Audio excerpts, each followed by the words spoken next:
Bonjour à toutes et tous, Jean-François Riot, journaliste à Liaison Sociale. Je suis ravi de vous retrouver sur notre plateforme liaisonsociale.fr et sur notre chaîne YouTube Liaison Sociale. Dans cette nouvelle vidéo, nous allons aborder la question de l'intelligence artificielle et plus particulièrement des IA génératives et de leur impact sur le marché de l'emploi et sur le domaine des ressources humaines. Alors, rappelez-vous, c'était il y a quelques semaines, l'intelligence artificielle faisait ses premières victimes sur le marché de l'emploi en France. La société spécialisée dans les outils de communication, Onclusive, annonçait effectivement un plan social concernant 209 de ses salariés, tous directement remplacés par un logiciel d'intelligence artificielle. Pour parler du sujet de l'intelligence artificielle et des IA génératives et des ressources humaines, j'ai le plaisir d'accueillir Cécile Dejoux, professeure des universités au CNAM, affiliée à l'ESCP Business School. Elle est également responsable des formations RH et du Master GRH et Transition numérique du CNAM. Et elle vient de lancer un MOOC intitulé ChatGPT et IA, mode d'emploi pour les managers et les ressources humaines.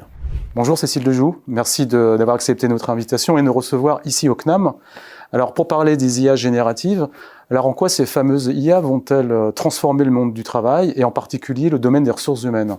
Bonjour Jean-François. Alors c'est vrai que les IA génératives, elles bouleversent le travail et ça il faut en être convaincu. Elles le bouleversent en fait à 3 titres si on va vite. Le premier point c'est la vitesse.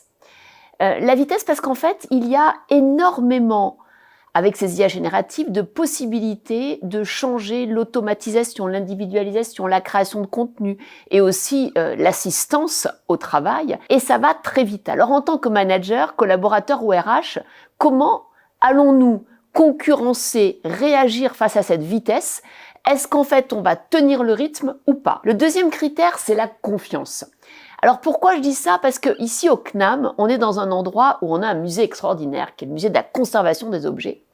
Et quand on avait avant affaire à des objets, je pense par exemple à la machine à calculer, l'objet vous donnait toujours la vérité. Le pèse-poids, normalement, bon, ça devrait être votre poids à 500 grammes près. Or là, aujourd'hui, lorsqu'on va interagir avec ces IA génératives, on rentre dans le monde où il y a 60-70% de vrai, 30 à 40% de faux.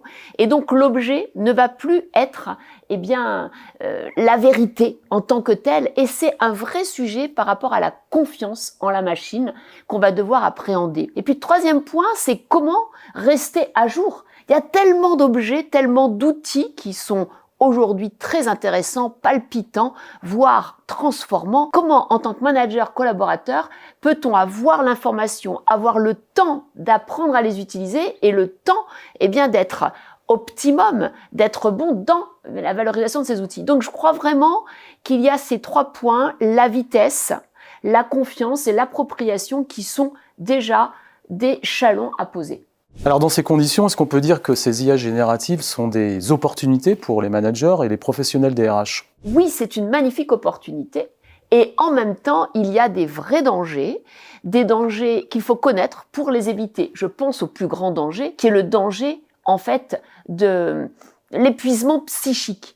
Les études et les recherches montrent que plus on travaille avec des IA génératives ou l'IA en général, plus en fait on peut avoir un problème de confiance en soi, un problème de réactivité, d'apprentissage et de doute. Un doute, pourquoi? Parce qu'on se dit en fait elle est jamais malade, elle va toujours de mieux en mieux, elle apprend et moi j'ai pas le temps de tout ça.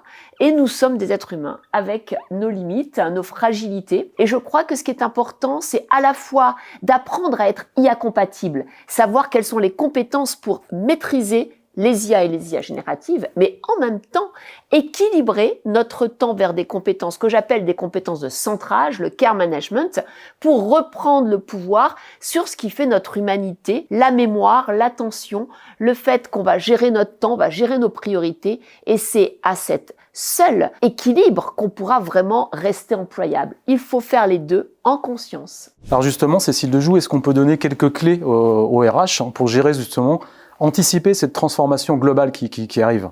Les RH ont un rôle majeur dans la transformation des métiers, avec l'IA générative ou avec toute autre disruption. Déjà, premièrement, il faut qu'il soit le vecteur de la stratégie de l'entreprise. Que souhaite l'entreprise? Est-ce qu'il y a une charte éthique vis-à-vis des IA génératives?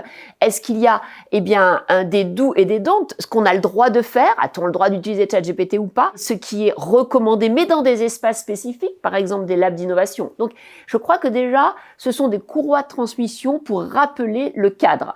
Stratégie, éthique et bien sûr comportement. Ensuite, le deuxième point, c'est peut-être d'inspirer les collaborateurs avec une conférence qui donne la big picture, avec des ateliers qui permettent de tester. Avant de se lancer dans la transformation, il faut voir les avantages pour l'entreprise, pour le collaborateur, pour le client, pour le fournisseur, parce que ça sert à rien de tout mettre à la sauce de l'IA générative, alors que parfois, en fait, c'est pas utile. Donc, je crois que ça, c'est le deuxième point important. Et le troisième point, c'est vraiment sur les métiers, se mettre en collectif, parce qu'on ne peut travailler la transformation des métiers qu'avec le collectif, se dire qu'est-ce que je peux laisser faire aux IA génératives, par exemple, eh bien, elles peuvent répondre à des questions avec un chatbot. Par exemple, je vais pouvoir automatiser certaines tâches dans le processus de paye. Par exemple, pour les recrutements, je vais pouvoir scanner des CV grâce à l'IA générative et avoir plus rapidement les bons profils, etc., etc.